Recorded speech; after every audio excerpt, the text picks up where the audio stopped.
एक खूबसूरत गांव में मोहन नाम का एक गरीब आदमी रहता था जो बहुत मेहनती था। एक दिन मोहन खेतों में काम कर रहा था कि तभी खेत का मालिक आता है और गुस्से में उसे काम से निकाल देता है। सीता, जो मोहन की पत्नी है, वह परेशान होकर मोहन से कहती है, मोहन, हम कब तक ऐसे ही भूखे रहेंगे? हमारे घर का चूल्हा सिर्फ 15 दिन जलता है, बाकी दिन भूखे सोना पड़ता है। मोहन ने सीता को तसल्ली दी। सीता, तुम जानती हो मैं दिन रात मेहनत करता हूँ, एक दिन हमारे अच्छे दिन जरूर आएंगे। मगर मोहन, कब तक दूसरों के खेतों में काम करते रहोगे? कोई बेहतर काम क्यों नहीं ढूंढते? मुझे सोना चांदी नहीं चाहिए, बस इतना चाहती हूँ कि हमें 2 वक्त का खाना मिल सके। मोहन ने वादा किया। वह परेशान होकर घर से बाहर निकल गया और गांव भर घूमकर काम ढूंढा, मगर कहीं भी काम नहीं मिला। आखिर में वह मुखिया के पास गया। मुखिया एक अच्छा आदमी था। मोहन ने मुखिया को सारी स्थिति बताई और कहा, मैं गरीब हूँ, मुझे कोई काम नहीं देता, लेकिन मैं बहुत मेहनत करता हूँ, दिल लगाकर काम करूंगा। मोहन, मैं जानता हूँ कि तुम बहुत मेहनती हो, मुझे तुम्हारे जैसे आदमी की ही जरूरत थी। तुम मेरे सब्जी के खेत पर काम करो, तुम्हारे बुरे दिन अब खत्म हो गए। शुक्रिया मुखिया जी, मैं ईमानदारी से काम करूंगा। मोहन ने शुक्रिया अदा किया और काम शुरू कर दिया। एक दिन काम के बाद मोहन बहुत भूखा था। उसने सुना था कि राजन का ढाबा बहुत मशहूर है। भाई, मुझे तूर दाल, देशी घी वाली रोटी और चावल दे दो, बहुत भूख लग रही है। भाई, कितना पैसा हुआ? ये क्या मजाक है? ये कोई 5 स्टार होटल है क्या? इतना महंगा खाना तो शहरों में भी नहीं मिलता। जब तुम्हारे पास पैसा नहीं था तो यहाँ खाना क्यों खाया? राजन ने गुस्से में मोहन को बेइज्जत किया और जोर से धक्का दिया। मोहन रोते हुए अपने घर गया। सीता ने उसकी हालत देखी तो परेशान होकर बोली, मोहन, तुम परेशान क्यों हो? तुम्हें किसी ने कुछ कहा है क्या? राजन और विजय ने मुझे बातें सुनाई, सिर्फ इसलिए क्योंकि मैं उनका महंगा खाना अफोर्ड नहीं कर सका। मेरी यह गरीबी मुझे जगह जगह जलील करवाती है। मोहन, मैं चुप नहीं बैठूंगी।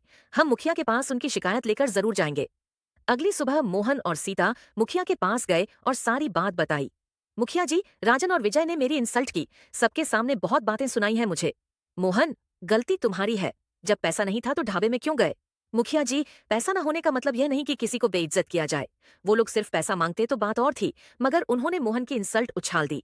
ठीक है, मैं राजन से बात करूंगा। मगर मोहन समझ गया कि मुखिया भी राजन का साथी है। मोहन ने गुस्से से कहा, मैं राजन और विजय से बदला जरूर लूंगा। रात को मोहन गुस्से में जंगल की तरफ चला गया। वहां एक अजनबी आदमी मिला जो बोला। उस आदमी ने एक प्लेट रखी जिसमें मोहन की पसंद का खाना था, मगर मोहन ने मना कर दिया। भाई, मैं बिना पैसों के तुम्हारा खाना नहीं खा सकता, मेरे पास तुम्हें देने के लिए कुछ नहीं है। उस आदमी ने मुस्कुराकर कहा, मैं तुमसे पैसा नहीं मांग रहा, पहले खाना खाओ फिर बताओ क्या बात है। मोहन ने खाना खाया और सारी कहानी सुनाई।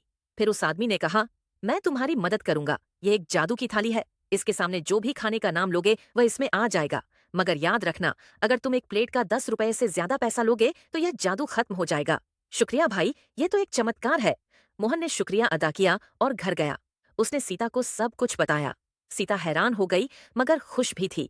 मोहन ने अपने घर के बाहर ही एक नया ढाबा बना दिया। जादू की थाली से हर तरह का खाना निकलता और सिर्फ 1 रुपये में मिलता। गांव भर के लोग खुश हो गए। गरीब लोग भी अच्छा खाना खाने लगे। चाचा, सिर्फ 10 रुपए की प्लेट है जिससे आप जो चाहे पेट भरकर खा सकते हैं। हमारे ढाबे का अपने दोस्तों और रिश्तेदारों को जरूर बताइएगा। एक दिन राजन और विजय ने मोहन को रास्ते में घेर लिया और उसे जोर से पीटना शुरू कर दिया। धरती पर कराहते हुए मोहन ने सब कुछ बता दिया। राजन और विजय ने सोचा कि वे जादू की थाली से सोना, चांदी और पैसा निकलवा लेंगे। मगर जब उन्होंने प्लेट के सामने माल और पैसा मांगा तो कुछ भी नहीं निकला। विजय बोला, लगता है ये सिर्फ मोहन की बात सुनती है। यह देखकर राजन और विजय परेशान हो गए। राजन ने कहा, अगर मोहन का ढाबा चलता रहा तो हमारा ढाबा बंद हो जाएगा। अगली सुबह दोनों ने मोहन की जादू की थाली में जहर मिलाने का प्लान बनाया। मगर इससे पहले कि वे जहर मिलाते, मुखिया पुलिस लेकर आ गया और दोनों को गिरफ्तार करवा दिया। मुखिया ने कहा, तुम दोनों मोहन के खाने में जहर मिला रहे थे, तुम्हें सजा मिलेगी। राजन और विजय जेल चले गए। मोहन का ढाबा और भी मशहूर हो गया। अब हर कोई वहां सिर्फ 1 रुपये में पेट भर के खाता था और आज भी मोहन का 1 रुपये वाला ढाबा चल रहा है।